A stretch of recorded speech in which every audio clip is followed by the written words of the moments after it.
বন্ধুরা, আজকে কিন্তু আমরা জানবো যে এসবি কীভাবে কাজ করে এবং এসবির ভেতরে কি কি পার্ট থাকে এবং এসবি যে পার্টগুলো আছে সেই পার্টগুলো কীভাবে কাজ করে। কারণ যদি বেসিক নলেজ না থাকে তাহলে কিন্তু যে কোনো কাজে গিয়ে আপনি ফেঁসে যেতে পারেন। আজকে আমরা জানবো ভালো মতন যে এসবি ইনলেট আউটলেট এবং আউটলেটে যদি ইনলেটের পাইপ দিই আর ইনলেটে যদি আউটলেটের পাইপ দিই কী প্রবলেম দেখা দিতে পারে, এই বিস্তারিত আমরা জানবো। এসবির সম্বন্ধে যা যা প্রবলেম হয়ে থাকে ওয়াটার পিউরিফায়ার ক্ষেত্রে আমরা টোটালটা জানবো এবং এসবির দাম কী আছে মার্কেটে, ভালো এসবির দাম কত, ভালো এসবি চিনব কী করে, এগুলো কিন্তু একটা জানার বিষয়। এগুলো জানলে যে কোনো প্রবলেম থেকে কিন্তু সলিউশন পাবেন। তো প্রথমত আমরা জানি যে কোন কোন এসবি কী কী কাজে লাগে। দেখুন, দু রকমের এসবি হয়ে থাকে, একটা হচ্ছে 12 ভোল্ট, একটা হচ্ছে 24 ভোল্ট। 12 ভোল্টের এসবি সাধারণত ইউভি মেশিনের ক্ষেত্রে ব্যবহার হয়, যেরকম অ্যাকোয়াগার্ড বা আদার্স যা কোনো কোম্পানির ক্ষেত্রে। আর 24 ভোল্ট যেটা, সেটা আরও মেশিনের ক্ষেত্রে ব্যবহার হয়, কিন্তু অনেক আরও মেশিনে 12 ভোল্টের এসবিও ব্যবহার হয়ে থাকে।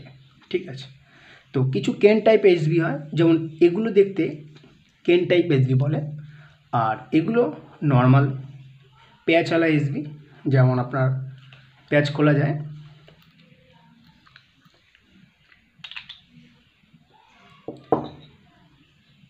প্রথমত আমরা জানবো ভালো এসবি চিনব কী করে। দেখো, ফার্স্ট অফ অল তোমাকে জানতে হবে এসবি যে আমরা কিনছি এটা কপার কিনা। এর যে ভেতরের কোটিং থাকে না, এই কোটিংটা আমাদের সবার প্রথমে জানা উচিত যে এর ভেতরে কী থাকে, অ্যালুমিনিয়াম না কপার বা তামা। দেখো, এটা দেখতে ঠিক তামার মতন, কিন্তু অ্যাকচুয়ালি এটা তামা না, এটা অ্যালুমিনিয়াম। এটা ওয়েটের ব্যাপার থাকে এবং এটাকে যখন তুমি ঘষবে না তখন এর কালার উঠে যাবে। এটা কালার কোটিং করা থাকে, তার জন্য এটাকে দেখতে তামার মতন লাগে, কিন্তু আসলে তামা নয়। এগুলো কমা এসবি মার্কেটে অ্যাভেলেবেল পেয়ে যাবেন বিভিন্ন কোম্পানির, কিন্তু সবসময় কমা এসবি নিয়ে কাজ করবেন না, তাহলে কী বলুন তো 2-3 মাসের মধ্যে কিন্তু এসবি ফল্ট দেবে, প্রতিবার আপনাকে কাস্টমার বাড়িতে যেতে হবে। এতে আপনার রেপুটেশন এবং কাস্টমার আপনাকে বাজে টেকনিশিয়ান ভাববে বা আপনাকে বলে থাকবে যে কাজ জানে না, আমার সাথে ছলনা করছে টাকা পয়সা নিয়ে। ঠিক আছে, এরকম টাইপের। 2 পয়সা বেশি দিয়ে কিনবেন, খুব একটা হামামুরি ডিফারেন্স হয় না, 50-60 টাকা 100 টাকার ডিফারেন্স হয়ে থাকে। কাস্টমারকে বলে নেবেন যে আপনাকে ভালো জিনিস দেবো, আপনি ভালো দাম দেবেন, বাস, আর কিছু না। এবং কোনো কাস্টমার যদি বলেন না আমার কমা লাগাও, সেটা আলাদা ব্যক্তিগত ব্যাপার, তাহলে সেটা কমা লাগাতে পারে। প্রথমত দু রকম, একটা হচ্ছে কপার হয়, একটা হচ্ছে অ্যালুমিনিয়াম হয়। তো অ্যালুমিনিয়ামটাকে আমরা পুরোপুরিভাবে সাইড করে দেবো, অ্যালুমিনিয়াম আমার দরকার নেই। ঠিক আছে, এইটা যেমন অ্যালুমিনিয়াম এর ভেতরে, কারণ এসবি দু রকম এসবি না, দু রকম ওয়েট থাকে। অ্যালুমিনিয়ামের কোটিং আলাদা ওয়েট আর তামার ওয়েট আলাদা। ঠিক আছে, প্রথমত আমরা জানবো ইনলেট আউটলেট। দেখো, এটা হচ্ছে এসএলসি কোম্পানির এসবি, SLC 2, দেখো এখানে লেখা আছে SLC 2। ঠিক আছে, 24 ভোল্ট। এটা আরও মেশিনের ক্ষেত্রে, তুমি চাইলে ইউভি মেশিনের ক্ষেত্রে তুমি পার্সোনালি ব্যবহার করতে পারো, কোনো রকম সমস্যা হবে না। যদি 24 ভোল্টের SMPS বা ইলেকট্রিক ডিভাইস থেকে থাকে সেক্ষেত্রে এটা ব্যবহার হবে, কিন্তু এটাকে যদি তুমি 12 ভোল্টে চালাও এটার কিন্তু প্রবলেম তৈরি হয়ে যাবে, ঠিকঠাকভাবে কাজ করতে হবে না। কারণ এর যে ভোল্ট, সেই ভোল্ট একে যদি না দেওয়া হয় তাহলে এই কিন্তু প্রপারলি কাজ করতে পারবে না। ঠিক আছে, তো প্রথমত আমরা ইনলেট আর আউটলেট দেখে নেব। প্রত্যেকটা এসবির পেছনে এদিকে বা এদিকে একটি চিহ্ন লেখা থাকে, একটা চিহ্ন থাকে, মানে এটা আউটলেট, আর এটা ইনলেট, মানে এখান থেকে ঢুকবে জল, এখান থেকে জল ঢুকবে আর এখান থেকে জল বেরোবে। এটা হচ্ছে ইনলেট আর আউটলেটের কানেকশান। আর তা সত্ত্বেও যদি তোমার অসুবিধা হয়, এখানে দেখো লেখা থাকে, অনেক সময় রিজেক্ট ওয়াটার থাকে, ঠিক আছে, বা লেফট রাইট লেখা থাকে, কিন্তু প্রত্যেকটা এসবির ক্ষেত্রেই কিন্তু এই তীর চিহ্নটা হালকা করে থাকে। কিন্তু এটা আমরা কোটিং কালার কালো কালার দিয়ে করেছিলাম বলে তাই এটা বোঝা সম্ভব। আর যদি না হয় একটু 19-20 এরকম করে নড়াচড়া করবেন, দেখবেন তীর চিহ্নটা দেখা যাচ্ছে। তীর চিহ্ন যেদিকে সেদিকে আউটলাইন কী করে বুঝবো? এখান থেকে যে পাইপটা বেরাবে সেই পাইপটা পাম্পে যাবে, পাম্পে ইনলেটে, তাহলে ইনলেট আর আউটলেট আমরা চিনলাম। যদি কোনো প্রশ্ন থাকে তোমরা কমেন্ট জানাবে, আমি অবশ্যই তোমাদেরকে উত্তর দেবো। চলো আমরা এসবির ব্যাক পোর্শনটা খুলে দেখি, এটা তামা না অ্যালুমিনিয়াম। ভিডিওটি মনোযোগ দিয়ে দেখবে, তাহলে কিন্তু তোমার যে কোনো জিনিস শিখতে অসুবিধা হবে না।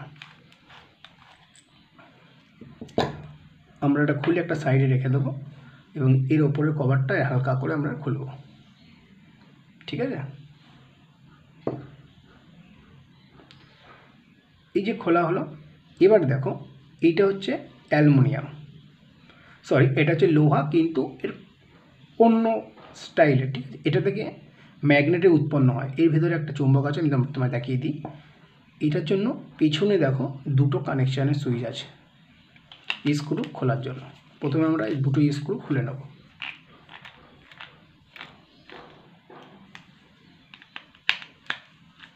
কোনো কাজ যখন করবে না তোমরা তাড়াহুড়ো করবে না, একটু ধীরে সুস্থে করবে, তাতে তোমাদের কোনো সমস্যা দেখা দেবে না। তাড়াহুড়ো করলে কিন্তু সমস্যা দেখা দেবে। দেখো এর ভেতরে কী কী আছে সেটা দেখে নাও। একটা উপরের ওয়াশার থাকে, রাবার ওয়াশার, ঠিক আছে। রাবার ওয়াশার অনেক সময় নষ্ট হয়ে যায় জলের কারণে, যার কারণে এগুলো প্রবলেম দেখা দেয় এবং বহুদিন টেম্পারেচার হিটিং এবং ঠান্ডা দুরকম কারণে রাবার নষ্ট হয়ে যায়, ঠিক আছে। এবং এছাড়া আমাদের দেখো আর একটা জিনিস, এটা হচ্ছে লোহার একটা দ্বন্দ্ব, আর এটা হচ্ছে স্প্রিং, ঠিক আছে। এই যে এটা আমরা একটা সাইডে রাখবো এবং এর ভেতরে আছে এই যে আর একটা লোহার দ্বন্দ্ব। দেখো এটা কাজ কী করে করে তোমাকে আমি বোঝাই। যখন ইলেকট্রিক ভোল্ট দাও প্রথমত এটা এরকম থাকে,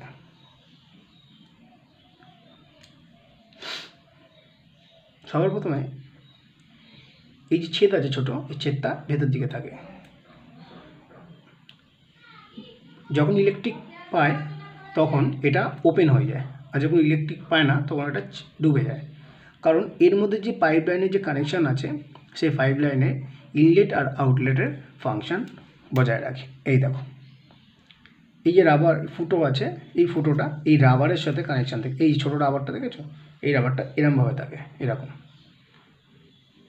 তাহলে কি হয়, যখনই ভোল্ট যখনই কোনো জিনিস উপর থেকে নিচে প্রেশার না থাকে তখন অটোমেটিক নিচের দিকে যেমন আসে, যে কোনো গাছ থেকে যদি ফল পড়ে যায় তখন নিচের দিকে চলে আসে, আর যতক্ষণ গাছ ফলকে ধরে রাখবে ততক্ষণ সে পড়বে না। এইটারও সেম সিস্টেম, উপর থেকে নিচের দিকে যখনই ভোল্ট দেবে না তখনই পড়ে যাবে, ইলেকট্রিক সাপ পাবে না। যখন ইলেকট্রিক পাবে তখন এই ম্যাগনেটটাকে আমাদের এই যে কয়েল তুলে ধরে, নিজের দিকে আকর্ষণ করে, তখন এটা উপর দিকে উঠে যাবে।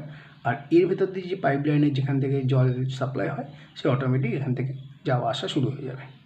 আর যখন খারাপ হয়ে যায় কোনো কারণবশত তখন কিন্তু এই ম্যাগনেট আপ ডাউন করতে পারে না, যার কারণে এই প্রবলেম দেখা দেয়। অনেক সময় আবার কি ম্যাগনেট বন্ধ অবস্থাতেও যদি এখানে জলের মেশিন অফ, তা সত্ত্বেও দেখবে এখানে জলের মেশিন ওভারফ্লো হয়ে যাচ্ছে। কেন হয়? অনেক সময় এসবির কারণেও হয়ে থাকে। কারণ এসবি যখনই ওভার সিস্টেম কাজ না করতে পারে সেই অফ থাকা সত্ত্বেও ফোটা ফোটা ফোটা ফোটা করে জল এপার থেকে ওপার ট্রান্সফার করতে থাকে অটোমেটিক, কারণ এটা তখন বন্ধ করার ক্ষমতা থাকে না, যার কারণে এই সমস্যা দেখা দেয়। তো এইটা হলো এর কাজ। এবার আমরা এর ভালো মন্দ বিচার করব, এটা কি অরিজিনাল আছে কি নেই। যারা মেকানিক ভাই তাদেরকে একটা জিনিস এরকম একটা টেস্টার কিনে নিতে হবে। তাহলে কি হবে, এর ভেতরে অনেক সময় কি হয়, কপারটা অনেক সময় নষ্ট হয়ে যায় কি না সেটা জানার জন্য প্রথমত এই দুখানা তার আছে, দুটো তারের মধ্যে আমাদের দুটো পয়েন্ট ধরব। যদি লাইট জ্বলে তাহলে ভাববো আমাদের কয়েল ওকে, আর যদি লাইট ধরুন এরকমভাবে জ্বলছে না কোনো কারণবশত তাহলে কিন্তু ভাববো কয়েল কেটে গেছে, যার কারণে এর প্রবলেম। তোমার কাছে যদি পুরনো কোনো মেশিন থেকে থাকে এরকম এসবি, তো সেরকমভাবে কয়েলটা চেক করে পুনরায় এই মেশিনের মধ্যে তুমি এই কয়েলটা চেঞ্জ করে আর একখানা কয়েল এরকমভাবে তুমি বসাতে পারো। এতে কী হবে, তোমাকে নতুন এসবি কিনতে হবে না এবং পুরনো এসবি তুমি রিপেয়ার করে চালিয়ে দিতে পারো। সেমভাবে যদি কখনো মনে হয় তোমার এই কানেকশান ঠিক আছে, তাহলে আউটলেটের এই কানেকশানটা তুমি নতুন করে লাগিয়ে দেবে। নতুন করে লাগালে কি হবে, তাহলে তোমার এসবিটাও ওকে হয়ে যাবে। এইভাবে তুমি যে কোনো এসবিকে ইজিলি চিনতে পারবে এবং ভালো কি মন্দ সেটা বিচার করতে পারবে, এবং কোনো টেকনিশিয়ান কোনো বাড়িতে কাজে গেলে তাদের এরকমভাবে কোনো সমস্যা দেখা দেবে না। এবং তার কাছে যদি এক্সট্রা কোনো নতুন পার্ট না থাকলে তাহলে ইজিলি ওই সময় পার্টিকে সন্তুষ্ট করে তুমি পার্টির কাছ থেকে তোমার সার্ভিস চার্জ অনুযায়ী যতটুকু প্রাপ্য ততটুকু নিয়ে তুমি তোমার কাজটা সম্পূর্ণ করতে পারবে। তাতে কী হবে, কাস্টমারও স্যাটিসফাই, তুমিও স্যাটিসফাই। কারণ একটি এসবি যদি ব্যাগে না থাকে, তোর জন্য তোমাকে পার্টির বাড়ি থেকে বেরিয়ে আবার তোমাকে পার্স কিনে আনতে হবে। যাতে সেরকম না হয় তার ব্যবস্থা এরকম।